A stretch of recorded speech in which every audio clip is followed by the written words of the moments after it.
El 29 de mayo de 1453, Constantinopla cayó. Constantino XI, el último emperador de los romanos, cayó en la batalla cuando los ejércitos otomanos, bajo Mehmed II, rompieron las murallas y mataron a los últimos defensores de una de las ciudades más antiguas y orgullosas del cristianismo.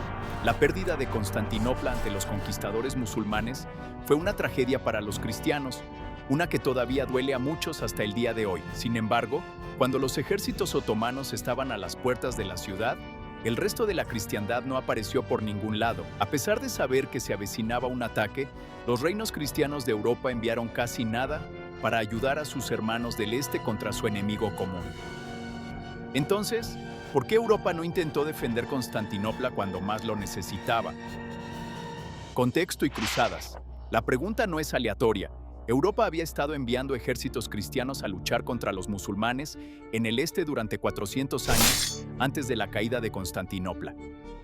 La primera cruzada fue convocada por el Papa Urbano II en 1095 a petición del emperador bizantino Alejo I Comneno, como respuesta a los ejércitos invasores de los turcos selyúcidas. Tanto Oriente como Occidente habían demostrado que estaban dispuestos a dejar de lado diferencias menores y unirse como cristianos contra los invasores turcos musulmanes. Por lo tanto, es justo preguntar por qué Europa no se unió en 1453 para ayudar a los descendientes de Alejo contra el ataque de los descendientes de esos mismos turcos selyúcidas. En realidad, mucho había cambiado desde la primera cruzada. Las relaciones entre Oriente y Occidente no habían mejorado con el tiempo. Para 1095, el gran cisma aún era reciente y existía una esperanza genuina de que pudiera repararse pronto. 400 años después, la idea de reunificar la cristiandad había sido descartada como una fantasía por muchos. Además, aunque los cruzados pudieron haber comenzado como una forma de ayudar a Constantinopla, rápidamente se convirtieron en su peor pesadilla. En 1203, franceses y venecianos en la Cuarta Cruzada hicieron una parada en Constantinopla rumbo a Jerusalén y derrocaron al emperador bizantino que gobernaba entonces en favor de otro candidato que prometió apoyarlos. Sin embargo, unos meses después, al no ver ese apoyo por ningún lado, los cruzados derrocaron también a ese emperador e instalaron un gobierno cristiano latino en Constantinopla. A los bizantinos les tomó 60 años recuperar la ciudad, pero Constantinopla y sus relaciones con Occidente nunca se recuperaron del todo. Esta larga relación fracturada significó que para la década de 1450 no fue tan sencillo para Europa acudir en ayuda de la ciudad. El poder otomano. También estaba el hecho de que los otomanos eran una amenaza intimidante. Para 1450, los otomanos prácticamente habían destruido el imperio bizantino. El otrora orgulloso estado se redujo a la ciudad de Constantinopla, y la mayor parte de su antiguo territorio ya había sido capturado. Esto incluía territorio europeo en Grecia y los Balcanes, lo que cortó una de las principales rutas terrestres que Europa podría haber usado para acudir en su ayuda. La verdad era que ya no quedaba un imperio bizantino por salvar, y todos esperaban que la solitaria ciudad de Constantinopla cayera eventualmente. Los ejércitos otomanos eran temibles y ya habían demostrado su valía en batalla contra los europeos muchas veces. En 1396, una coalición de franceses, italianos, húngaros y otros europeos atacó la ciudad de Nicópolis en Bulgaria, que había sido capturada recientemente por los otomanos en lo que se conoció como la Cruzada de Nicópolis.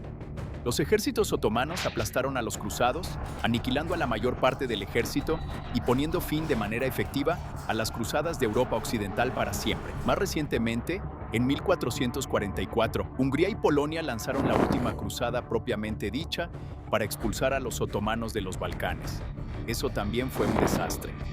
La mayor parte del ejército de 50.000 hombres fue aniquilado en la batalla de Varna, y el rey polaco Vladislao cayó en combate. La derrota de la Cruzada de Varna marcó el fin de los esfuerzos serios de cruzada por parte de Europa, y el recuerdo de su fracaso estaba fresco en la mente de los europeos cuando llegaron noticias de la situación de Constantinopla. Todos estos factores dificultaron que cualquier país europeo considerara ayudar a Constantinopla en su momento de necesidad. Europa en caos. También estaba el hecho de que Europa tenía sus propios problemas internos que resolver. el emperador del Sacro Imperio Romano Germánico, Federico III, apenas había sido coronado en 1452 y estaba demasiado ocupado asegurando su propio poder como para preocuparse por Constantinopla. La incertidumbre política de su nuevo reinado también significaba que los innumerables nobles menores, bajo su mando, estaban más preocupados por proteger sus tierras de rivales que por reunir ejércitos para luchar en guerras extranjeras. Francia también tenía sus propios problemas. Después de más de un siglo de guerras, finalmente estaba llegando al final de su guerra de los 100 años, con Inglaterra. Los franceses habían recuperado Normandía en 1450 y estaban ocupados en campaña contra el último gran territorio continental de Inglaterra, en Gascuña, cuando llegaron los mensajeros con la noticia del peligro de Constantinopla. Francia, sin mencionar a sus oponentes ingleses, no estaba en posición de suspender su propia guerra para ir a pelear otra tan lejos. Mientras tanto, los reinos de Castilla y Portugal tenían sus propias guerras contra los musulmanes que atender. La reconquista estaba en pleno apogeo y había poca razón para apresurarse a cruzar el continente para luchar contra los turcos, cuando aún quedaban ciudades y fortalezas musulmanas por conquistar en casa. Tampoco las grandes potencias europeas como Hungría o Polonia podían hacer mucho para ayudar. Ambas todavía se estaban recuperando de las pérdidas sufridas en Varna unos años antes. Además, sin armadas dignas de mención y con los otomanos controlando Grecia y los Balcanes, el apoyo húngaro y polaco no podría haber llegado a Constantinopla, aunque hubieran querido. Parecía que toda Europa estaba demasiado distraída para ayudar. La única esperanza de Constantino era apelar a Italia y al propio Papa. El Papa. En el verano de 1451, Constantino envió a un embajador, Andrónicos Braineus Leonidas, a Italia en un último y desesperado intento de conseguir apoyo. Pero las probabilidades ya estaban en su contra. Nadie sentía el cisma entre Oriente y Occidente con más intensidad que el Papa. Constantino sabía que obtener ayuda real requeriría esfuerzos extraordinarios para reparar esa relación. Esfuerzos que Constantino estaba sorprendentemente dispuesto a hacer. Cuando su embajador llegó a Roma, presentó al Papa Nicolás V una oferta para unirse a un concilio en Constantinopla y discutir la posibilidad de la reunificación de la Iglesia. Era una oferta excepcional y que el clero ortodoxo, incluido el propio patriarca de Constantinopla, rechazaba firmemente. Sin embargo, el Papa rechazó la oferta de un concilio en Constantinopla y reiteró su esperanza de que Oriente aceptara la supremacía papal de todos modos. Aún así, el Papa entendía el peligro de permitir que una ciudad cristiana tan importante cayera en manos musulmanas sin hacer algo al respecto. Así que, en mayo de 1452, nombró a Isidoro de Kiev como legado papal de Constantinopla, con instrucciones de llevar algunas tropas a la ciudad como muestra del apoyo de Occidente. Isidoro llegó a Constantinopla unos meses después con 200 arqueros napolitanos. Esta pequeña fuerza nunca podría esperar cambiar el curso de la batalla que se avecinaba, pero su llegada fue alentadora para la gente de la ciudad, cada vez más desesperada. Era una señal de que los cristianos occidentales enviarían ayuda, pero solo si aceptaban las condiciones del Papa. Había muchos en la ciudad que pensaban que este era un trato justo, incluido aparentemente el emperador. Constantino expresó su apoyo a la unión con Occidente e invitó a Isidoro a las ceremonias en la Hagia Sofía, donde proclamaron la reunificación de las iglesias de Oriente y Occidente. Aunque esta medida obtuvo cierta aprobación por parte de la población de la ciudad, fue rechazada por muchos miembros del clero, quienes la consideraron una traición barata a la fe, hecha por razones puramente prácticas. Los estudiosos modernos creen que el emperador simplemente hacía lo que podía para obtener apoyo ante la crisis inmediata, y no hay nada que sugiera que Constantino tuviera la intención de reunir a las iglesias a largo plazo.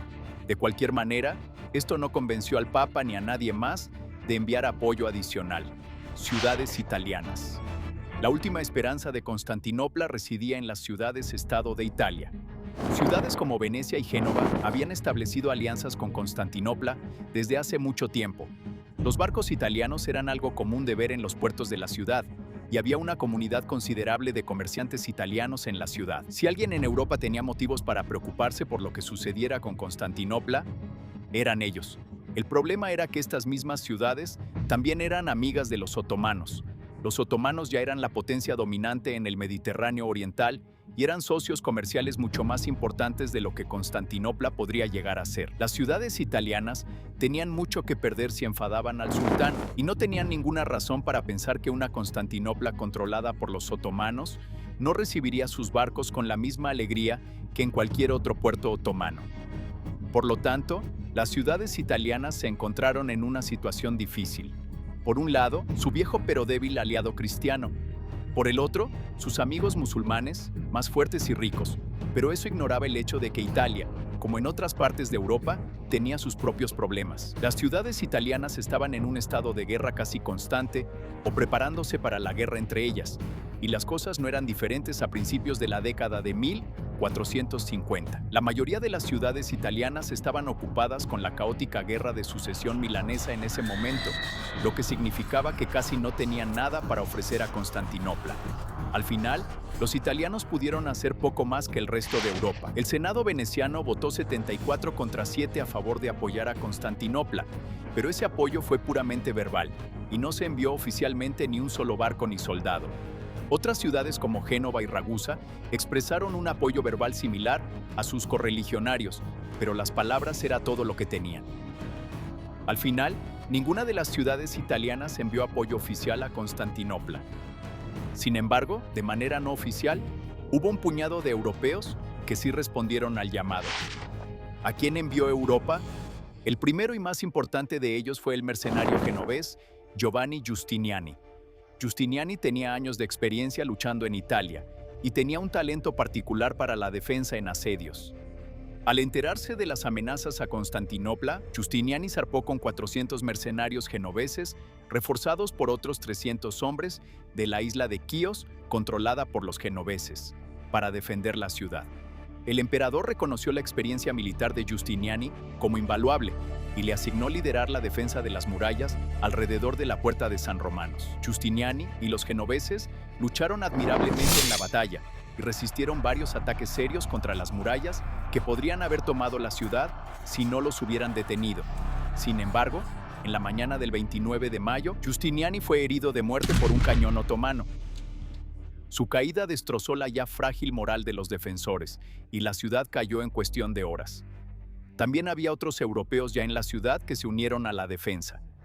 Las fuentes históricas describen a venecianos, genoveses y otros residentes italianos en la ciudad uniéndose a la defensa contra los otomanos. También hubo numerosas personas de toda Europa y más allá que se encontraban en la ciudad cuando llegaron los otomanos y se ofrecieron para ayudar en la defensa. Quizás el más conocido de ellos fue Johannes Grant, un ingeniero militar alemán o posiblemente escocés que organizó el uso de fuego para detener a los otomanos que construían túneles para socavar las murallas de la ciudad. Conclusión: por supuesto, los otomanos triunfarían al final. Es imposible saber cuánta más ayuda habría sido necesaria para defender la ciudad con éxito. Sin embargo, a largo plazo, probablemente no habría importado. Los otomanos eran tan fuertes en ese momento que si hubieran perdido en 1453, seguramente habrían regresado unos años después para intentarlo de nuevo. La verdad es que Constantinopla ya tenía los días contados desde hacía años antes de que finalmente cayera. Incluso si Europa hubiera enviado ayuda para salvarla, en 1453 solo habrían comprado un poco más de tiempo para la ciudad aislada antes de que los otomanos regresaran con toda su fuerza una vez más. Si quieres ayudarnos a seguir creando y obtener acceso anticipado a nuestros videos, contenido detrás de cámaras y otros beneficios, considera hacerte miembro aquí mismo en YouTube o unirte a nosotros en Patreon. Cada apoyo cuenta. Y como siempre, muchas gracias por vernos.